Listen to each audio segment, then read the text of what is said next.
হলিউডের অন্যতম কিংবদন্তি নির্মাতা ক্রিস্টোফার নোলান ভিন্ন মাত্রার সিনেমা বানিয়ে নিজেকে অন্য উচ্চতায় নিয়ে গেছেন। অসামান্য প্রতিভা পান এই নির্মাতা। সারা বিশ্বের দর্শকরা তার সিনেমার জন্য মুখিয়ে থাকেন।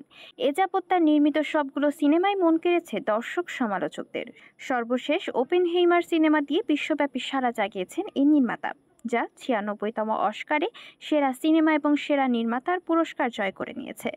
নোলান এমন একজন নির্মাতা যার ছবি দেখার আবেদন কখনো ফুরায় না। একই ছবি বারবার দেখেও যেন থেকে যায় দেখার আগ্রহ। দর্শকদের সেই আগ্রহ ও ভালোবাসাকে সম্মান জানিয়ে এবং নোলানের অস্কার জয়ের প্রতি সম্মান জানিয়ে বাংলাদেশের দর্শকদের জন্য ক্রিস্টোফার নোলানের পুরনো দুটি ছবি আবার পর্দায় নিয়ে আসছে স্টার সিনেপ্লেক্স। নতুন করে মুক্তির জন্য নোলানের ছবিগুলোর মধ্যে অন্যতম সেরা দুটি সিনেমাকে বেছে নিয়েছে স্টার সিনেপ্লেক্স কর্তৃপক্ষ।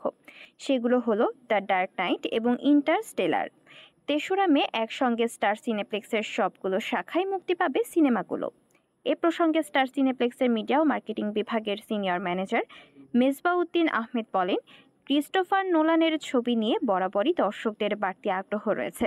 সম্প্রতি ওপেনহেইমার অস্কার পাওয়ার পর অনেক দর্শক আমাদের কাছে এ ছবিগুলো নতুন করে হলে আনার জন্য অনুরোধ করছেন।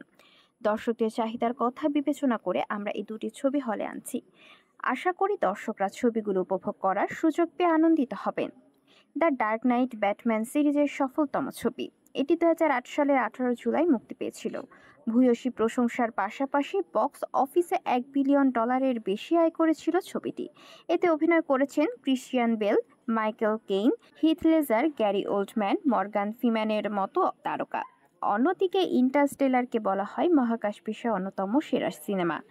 এতে অভিনয় করেছেন Matthew McConaughey, Anne Hathaway, Jessica Chastain, Ellen Burstyn প্রমুখ। 2014 সালের 7 নভেম্বর মুক্তি পাওয়া ছবিটির বক্স অফিস কালেকশন $731 মিলিয়ন।